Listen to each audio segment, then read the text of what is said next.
All right, so at the beginning of the broadcast, I opened the show by asking the seminal question, can you live on $37,000 a year in retirement?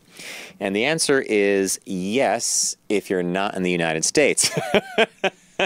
Right? Well, I wondered about that. I wonder if you could do it somewhere else, but they listed 5 cities right across and Tim around did the this, globe. Yeah, and we'll go through them, but I personally already know my 2 if I had to, and I'm curious to see if Tim is up there as well. So they looked at cities from around the world, and there's a couple of caveats here, and they're surmountable, but you have to get, if you're going to relocate for retirement to a different part of the globe, you have to take some steps, especially with financial and IRS issues.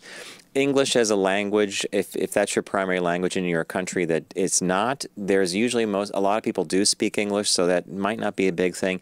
The one thing I wrote down here, you might have written it too on your notes, Tim, is that if you're LGBTQ, that could also influence this whole thing of what city, what country you end up in. But And they talk about medical care.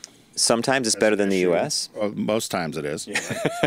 Most times it is. So medical care, in infrastructure, Museums, dining, culture, da-da-da-da-da. So what was the 5th one? Number 5 on the list was Lisbon, Portugal. The climate is mild, even in the depths of winter. Average lows are barely below 50, while summers are sunny and generally in the 70s. Sign me up. With museums, restaurants, nightlife, and an international airport, Lisbon is also one of the most affordable capitals in Western Europe. A couple could live there quite comfortably on $33,000 a month, roughly $36,700 a year, or on considerably less, a little outside the city center, which is amazing to me. And the one thing I read that I loved, international airport. In other words, you can get in and get out. Yeah. And there's rail service. I mean, it's part of it. Friends of mine, I have 2 friends that just recently, 2 different friends that were just in Portugal, both fell in love. Both thought they might want to retire to Spain. Yeah, I love Spain. They've changed their mind to Portugal, but I love the weather idea. It sounds a little like San Francisco or Northern California weather. Which number 4? Number 4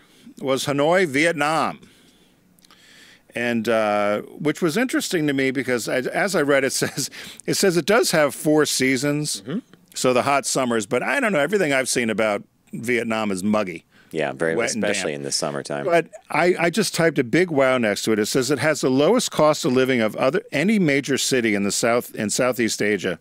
A couple can live a comfortable lifestyle on $905 per month or $10,860 per year. I was like, my God, why don't we move? I want to put that in. You could only eat so much rice and noodle. Could I put that in perspective really quickly? I went by a building here in New York City the other day. It had a banner out front, and it said brand new rental apartments, 1 and 2 bedrooms available, starting at $10,000 a month. Yeah. They're talking about living for a year on $10,000 in Hanoi, Vietnam. Yeah. Sounds interesting. All right. What was number 3? Number 3 is Phnom Penh, Cambodia. Phnom Penh, Cambodia. Once known as the Pearl of Asia, Phnom Penh offers expats a stunningly low cost of living, bustling markets, and a thriving food scene set to a backdrop of colonial French architecture and temples. A retired couple could enjoy a good life here on $1,838 a month or $22,050 a year. Love it. Boom. All right, number 3. Number 2. Oh, sorry, number 2. Number 2, I was trying to find a clip. David Letterman was the last one who had it, but I think it was taken off. It's for Panama City. And there's a famous clip of President George W. Bush visiting Panama City. And he goes, I am delighted. He's looking right at the camera, and he's got his book. He goes, I am delighted to be here in Panama City, Panama. And he's trying to find where Panama City, Panama. Anyway, Panama City, Panama. Where the the canal is, of course, and so many expats there. It's probably the most English speaking, I would say, of the 5 that we're going to talk about. They also use the U.S. dollar, and they said you could live there for just under $35,000 at $34,680. And it's easy to get to as well. And the healthcare system is one of the best things about living there, people say. And Well, here's the thing. Pretty prominent. You could do 21,000 a year, or luxurious digs, 34,000 a year. Oh, did I mean, yeah. So luxury. I You went had two luxury. options I there, went luxury. which is smart. You, of course, because I of got 30 two bedrooms. Yeah, I got a bath and a half.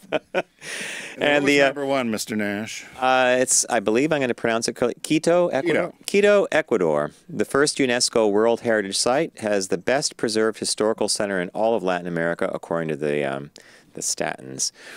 Number of livable suburbs around the city, including Gonzales, Suarez, Parque La Carolina, and Cumbaya.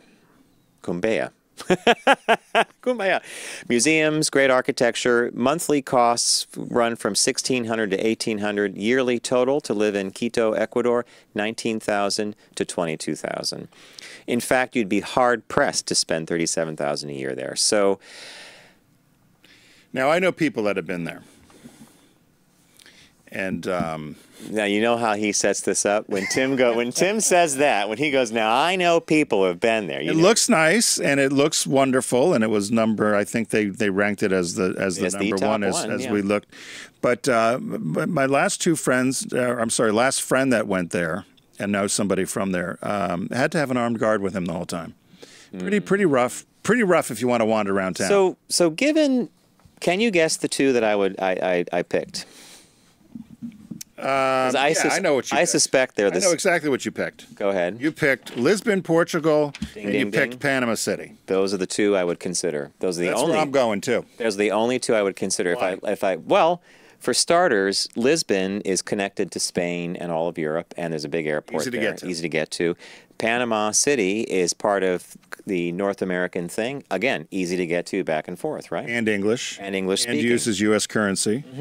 And it's you feel like at least you're in this hemisphere. I picked the same ones. I like the idea of Cambodia for some reason. I've always wanted to go to Cambodia As a visitor. But that's a tourist. That's a long way away. And I think they got lizards and snake things that I don't like. But frankly, if you're making a huge decision and you're in a couple, or even if you're single and you want to retire to one of these places, it strikes me that Lisbon and Panama are going to provide you with the closest access to what you are leaving.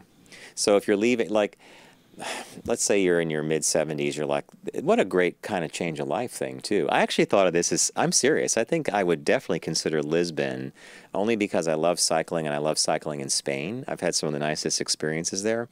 France as well. But again, there you say, the minute I said that, you can hop on a train, you could visit France. Right, and friends of mine, as I said, that thought they were going to retire to Spain are now considering Portugal. The only difficulty, and I mentioned this to them because when you and I went to Brazil, even though I could get by in Spanish, I could not get a thing done in Portuguese. No. And I thought it would be. I remember you on the train yelling at me. Actually, though, in Spain, we didn't know what they were speaking because it was going to Barcelona, and Basque, it was right? it was Catalonia. Catalonia, yeah. John's like, what are they saying? I said, I don't know. Are we on the right train? Are we going to Portugal? It might be Portuguese. And meanwhile, it's a high-speed rail, farmland zipping by. We didn't know where we were going to end up. We're like, we think we're going to Barcelona. All I know is I asked for a ticket, and you necesito una billete a la Barcelona, and they just handed me the two things. I'm like, here we go. Tim goes, I scored the 2 tickets, and then bing, bing. We're like, we hope we're on the right train. We did have a fun time. That's funny. We picked Panama, and so if you had now, Panama's going to be hot. You don't mind the heat, but if you had to pick one, Lisbon. Okay, I struggled. I would pick Lisbon for the way they describe the weather. I might have to go to Panama. Done. But if summer is 72 and sunny, but you might as well be living in Los Angeles. And if winter's 50, you know how on the East Coast when the day hits 50, you're like, spring is here.